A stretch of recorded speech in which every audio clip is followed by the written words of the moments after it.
پیر صاحب پسند کی شادی کرنا جائز نہیں؟ میں کہتا ہوں صاحب اور بھی بڑی چیزیں جائز ہیں، ایک کی شاید جائز رہ گئی ہے۔ رسول پاک صلی اللہ علیہ وسلم سوائے اللہ کے کسی کے پابند نہیں، کسی کے پابند نہیں۔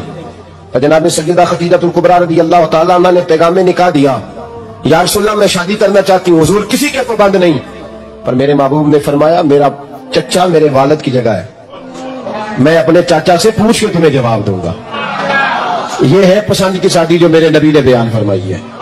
تو سارا کچھ کراس کر کر کے گزر جاتا ہے، یہاں تو حال یہ ہے کہ پالنے والا کوئی اور سائے میں بیٹھنے والا، باغ تیرے دی کر کر راکھی میں ساری عمر گزاری، تو جدوں پھل پکن تے آیا تے لے گئے ہور بپاری۔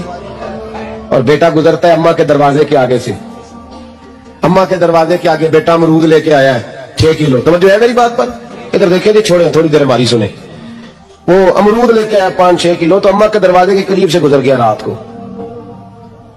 تو کمائی کھانے کا ٹائم آیا نا، تو گزر گیا۔ تو وہ وزیر اعظم سے ڈرتا ہے نا، تو جا کے بی بی سے کہتا ہے بی بی کے حقوق دینا بھی رسول اللہ کی سنت ہے، لیکن یہ کیا بات ہوئی، تو نے بیوی اور ماں کا مقابلہ شروع کرا دیا ہے؟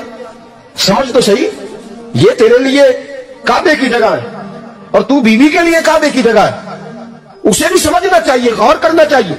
5 کلو امرود لے کے تو ماں کے کمرے کے قریب سے گزر گیا ہے، بی بی کو جا کے کہتا ہے چل آدھا کلو اماں کو بھی دے، اس کے کون سے دانت ہیں، تو پلیٹ میں ڈال کے بنلائی ہے۔ تو سمجھا ہی نہیں، تو نے غور ہی نہیں کیا۔ بندہ تو وہ ٹھیک نہیں تھا، نیپولین، تو کسی نے اس سے پوچھا تھا بتا زندگی میں پیسے لینے کا مزہ کب آیا؟ اس نے کہا کہ مجھے مزہ تب آتا تھا کہ میں اپنی ساری کمائی لا کے اپنی اماں کے ہاتھ پہ رکھتا تھا، اور پھر جب میں اپنی ماں سے تھوڑا تھوڑا خرچہ لیتا تھا نا، تھوڑا تھوڑا، توجہ ہے میری بات پہ؟ اماں جی 10 روپے دے آ جائے، تو جب میں تھوڑا تھوڑا خرچہ لیتا تھا نا، تو مجھے یوں لگتا تھا جیسے میں بادشاہ وقت کے سامنے کھڑا ہوں اور وہ خزانے کا منہ کھول کھول کے مجھے دیتا جا رہا ہے۔ تو اس ذائقے کو سمجھ تو صحیح بھائی، تو اس کو سمجھ تو صحیح بھائی، یاد رکھیں اور غور کریں۔ ماں اور باپ، اور پھر یہ بھی سن لیں، نبی پاک صلی اللہ تعالی علیہ وآلہ وسلم نے ماں باپ کے لیے فرمایا ہما جنتک و نارک، یہی تیری جنت ہے اور یہی تیرے لیے جہنم ہے۔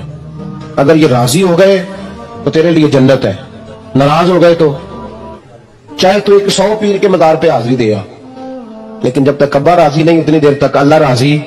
یہ حدیث پاک ہے، حضور نے فرمایا جس کے والد راضی اس کا اللہ راضی۔